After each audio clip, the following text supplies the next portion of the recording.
Hey everyone, Demon BrewCraft here.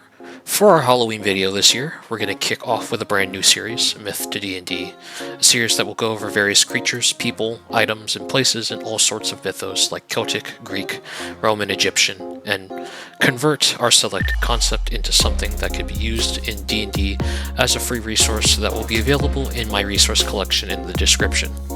To fit the mood of the Halloween theme, we will be taking a look at a monster from Irish folklore, the Dullahan, and turning him into a playable D&D race with a couple of sub-races that can be chosen as well.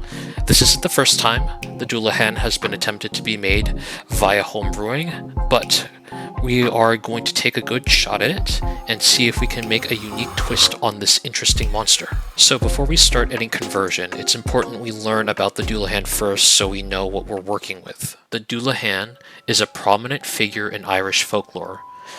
It is a supernatural being often described as the Headless Horseman. His origins can be traced back to ancient Celtic mythology, where he is believed to be the embodiment of Crom Dubh, a fertility god who demanded human sacrifices. Decapitation was a common form of sacrifice, which may explain why the Dullahan appears without a head. Following the decline of these rituals with the rise of Christianity in Ireland, the Dullahan emerged as a vengeful spirit, a remnant of those ancient beliefs seeking to claim the lives of the living. Their appearance is both grotesque and terrifying. He rides a black horse or a macabre carriage made of human remains and carries his own rotting head under one arm. His flesh is described as pale and decaying, and his grin so wide and menacing, it instills fear in those who encounter him. The Dullahan's glowing eyes constantly scan for his next victim, and his head can be used like a lantern to see great distances. Some legends suggest he searches for the soul of his next target, calling their name to claim their life. One of the key characteristics of the Dullahan is his association with death. Unlike the Banshee, who wails to warn of impending death, the Dullahan delivers the fatal blow. It is said that locked gates will burst open at his approach, and once he speaks the name of his victim, that person's fate is sealed. This figure of terror is also capable of blinding anyone who looks at him by whipping out their eyes with a spine made of human bones. The Dullahan is closely connected to the Otherworld, a significant aspect of Celtic mythology that represents a realm beyond life, often associated with death and the afterlife. In Irish myth, the Dullahan is considered a messenger or harbinger of death, making his ties to the Otherworld vital to understanding his role. He is often seen as one of the figures who crosses the boundary between the mortal world and the otherworld, serving to guide or take the souls of the living to their final resting place. The Dullahan's tale is not just one of horror, but also holds a symbolic meaning. His role as a harbinger of death reflects the inevitability of mortality, a reminder to the living of life's fleeting nature. Precious metals, such as gold, are said to repel him. Throwing gold coins or objects in his path is believed to force him to retreat, offering a small glimmer of hope for those he pursues. Now let's quickly go over what the actual monster Dullahan from D&D 5th edition has been described as from Von Richten's Guide to Ravenloft, page 233. Dullahans are headless undead warriors, the remains of villains who let vengeance consume them. These decapitated hunters haunt the areas where they were slain, butchering innocents in search of their severed heads or to quench their thirst for revenge. Wicked knights or commanders in life, Dullahans adhere to twisted codes of chivalry or soldiership. These fallen champions consider a specific location their battlefield. This gives rise to stories of haunted battlegrounds, ruins, roads, river crossings, and other strategic locations where a Dullahan continues a terrifying campaign against the living. In death, Dullahans are often rejoined by those who followed them in life, either in the form of lesser undead, like skeletons or rites, or terrifying mounts, like warhorse skeletons or nightmares. If we take a look under its Headless Hunt section, it also describes the following. Dullahans are known for seeking their lost heads, giving rise to regional legends of headless hunters and endless searches. The Dullahan Legends table suggests Dullahan hauntings that might be the stuff of local legends, and then you're able to pick from about 4 of them. A Dullahan pursues anyone who has one of the shards of its shattered skull. A vain Dullahan pursues its own relatives, seeking to claim a head with its family's resemblance. A greedy Dullahan seeks to recover its bejeweled helmet, caring nothing for the head that wears it. 2 Dullahans seek the same head, both believing they're the actual owner. Now that we have a good idea of the in-game and real-life lore to the Dullahan, I'm going to study the details and create a race based on this creature. Let's take a look at what I came up with. Never did I think death would take a form such as this. I've been avoiding it all my life, and once did I think I would hear you calling out my name. A restless undead, Dullahans are the remains of prominent knights, soldiers, and fighters risen back to life after their will to pursue their code or missing heads overtake them, and they hunt those who are unfortunate enough to wander into their domain, or at least that is what most people think. These wicked undead are so much more. Whether it be a vengeful will, indomitable spirit, or just even as a symbol of wandering death itself that wishes to be free, a Dullahan can break free from its grounds it has risen from and walk amongst the living like many other undead can. While most Dullahans are seen as evil, and indeed they are, there are few who blend in among the living who wished to only fulfill their purpose they lost their chance to fulfill in life, having been reborn with a fragment of their sanity and human-like instincts intact. The vast majority of Dullahans are undead beings who wear armor all over, usually breastplate, but what they ultimately have can be based on the region they are in and who they previously were. While the Dullahan itself is an undead corpse, any combination of the previous body and armor can mean these beings come in all forms of various shapes and sizes. It is all based on what was in their previous lives. The coloration of the undead in question can be commonly sickly green, dirty purple, or even rotting pale white, but are not limited to only those colors. Driven by purpose. What sets a Dullahan apart from most risen dead is that they are driven by their desires, and very often a code to follow, as they were often soldiers and commanders in their previous lives. A Dullahan needs a strong purpose to be roaming the lands, a goal that they seek so that they may finally actually rest. This could be their driving force to join a random group of adventurers, as even the stalwart symbol of death may seek assistance in their quest. A Dullahan, as a player character, goes beyond the set standards of how most folks in Toril view them and break their limits as to how they are able to interact with others. Your purpose may be multiple things, and can be tied to people, entire places, or even objects, so long as there is a general goal in mind for said purposes. It's all about the name. Player Dullahan's names are usually the same name they had in life. However, some may choose to take on a nickname of one word. Often, this one word encompasses their entire being and purpose. Below are some examples of these nicknames that a Dullahan may have. The Undead's reputation. The Undead, especially Dullahans, do not have a very good public relations from the get-go. If you saw a headless undead knight, I think you would freak out too, right? An often common response from most people to this creature is violence or fleeing followed by panic. Until a Dullahan is well known by the people, they often wear cloaks or other garments, as well as something to mask their undead scent to blend in with those around them. Dullahan traits. Age varies based on origins. See origins section below. Alignment. Most Dullahans are considered to be lawful evil. However, if your Dullahan has a past, player character Dullahans have much more self-control than their Haunted Grounds counterparts.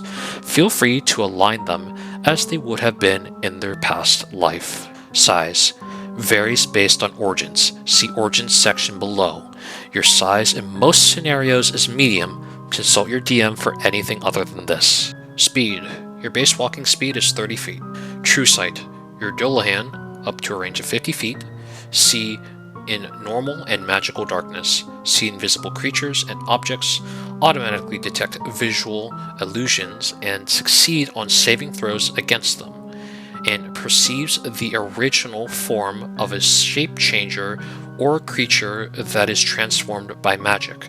Furthermore, the creature can see into the ethereal plane. Unusual nature. The Dullahan doesn't require air, food, drink, or sleep. Languages. You can read and write Common, Undead, and any language you knew in your past life. You gain the ability to speak these languages as long as your head is within 10 feet of your body. Origin. Dullahans are created in one of two ways. You must choose one of the two. These origins are the Headseeker and the Otherworlders. Headseeker. The Headseeker Dullahan is a creature hellbent on fulfilling its purpose. It is the driving force that has brought you back to life without need of any magic. Pure will has raised your body and granted you a second chance. Most Headseeker Dullahans were captains, paladins, warriors, and soldiers in their past life.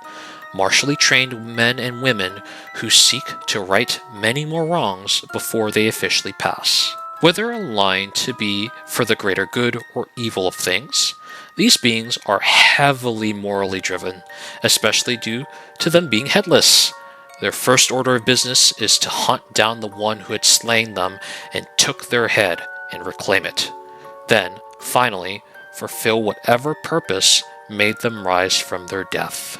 Age. You are ageless.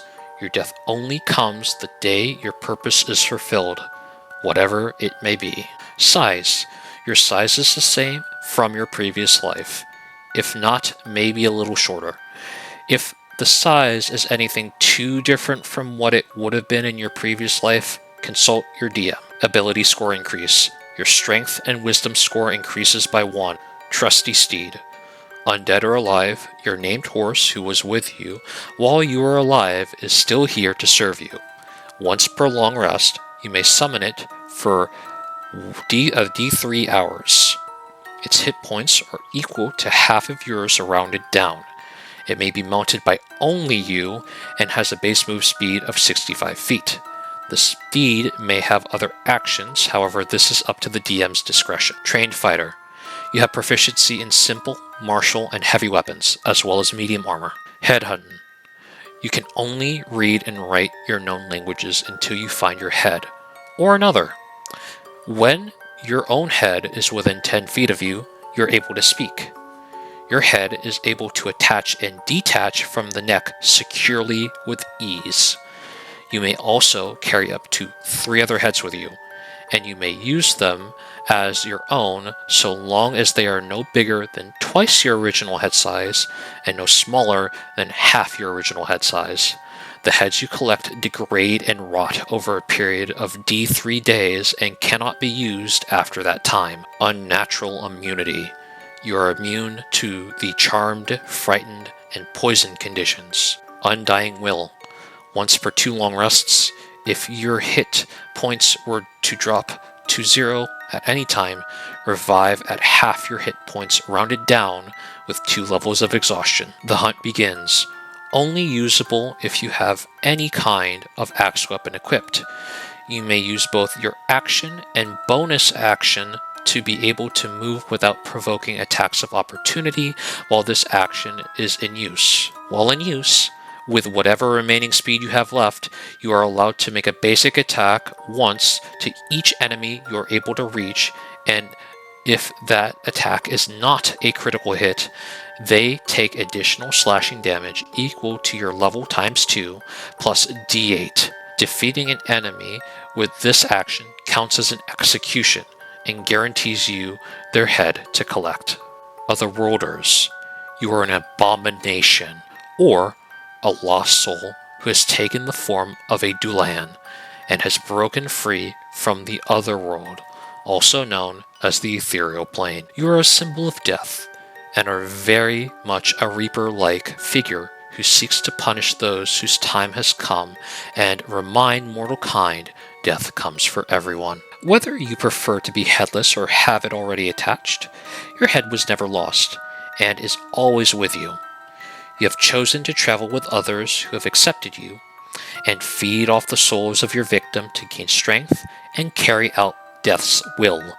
Your purpose is never ending and constantly changing at the same time, as you carry out the job of the one who calls the names of those whose time has come. H.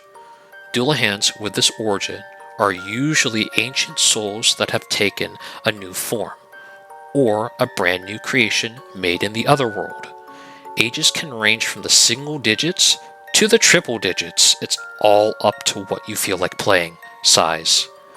Otherworld Dullahans make a humanoid form of anywhere between 5 to 7 feet tall and are a hulking mass of just armor that has nothing inside. It is possessed purely by the will that needs to carry out death's wishes. Your size is medium, and if the DM permits, sometimes even large, marked for death. As a bonus action, if you know the name of a person, you may speak it, and upon doing so, make each attack you do against them deal an additional d10 plus your level of necrotic damage.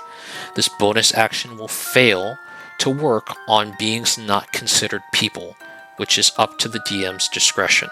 Spine Whip. You start with a Spine Whip and have proficiency in whips. Spine Whip is a whip weapon that deals dexterity-based weapon attack from 5 to 15 feet, dealing a d8 plus dex modifier slashing damage, and applies a level of exhaustion on the target if they fail a difficulty 13 constitution save. Weapons and Armor Master. You have proficiency in simple, martial, two-handed, versatile, and heavy weapons, as well as light, medium, and heavy armor. Collector of Souls.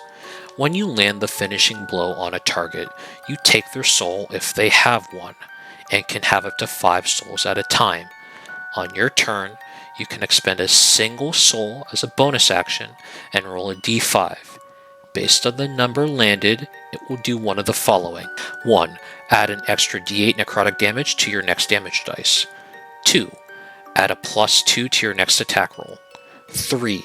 Add a +1 to your next save you make. 4. Heal 10 hit points. 5. Lose hit points equal to your level times 2. Regain a spell slot of level 3 or lower. Your choice if you have to choose. You cannot expand more souls until the effects of your previous choice have applied and expired. For example, if you haven't added your extra d8 of necrotic damage from rolling a 1 from the last time you used Collector of Souls, you're unable to spend another soul until that d8 of necrotic damage has been spent. However, with option 5, you don't have to wait until you use up the level 3 or lower spell slot you just gained back in order to use Collector of Souls again. That one can just be gained, and then you can use it again the next time you have a bonus action. Otherworldly Resistance. You have resistance to cold, lightning, and poison damage types. Finally, we have Otherworld Banish. As an action, you may cast a spell that may be casted once per long rest and requires no spell slot, that banishes a chosen creature to the ethereal plane for 2 hours. The selected creature must be of a lower level than you and fail at a difficulty 12 intelligence saving throw or your spell save DC. Player's choice. If you succeed, roll a d10 each hour. If you land a 10, the creature you sent dies in the other world. If they survive, they safely arrive in the exact spot where you banished them, or the nearest unobstructed spot safely once the duration ends. Guys, thank you so much for watching the very first episode and our Halloween special for the year of Myths to D&D. Hopefully we're going to be doing a lot more of these, and don't worry, randomized isn't going anywhere. The 5th episode is in the works and is about halfway done. All the resources of everything I read, as well as all the credits where I got my information, can be found in the description below. Thank you so much for watching. Catch you later.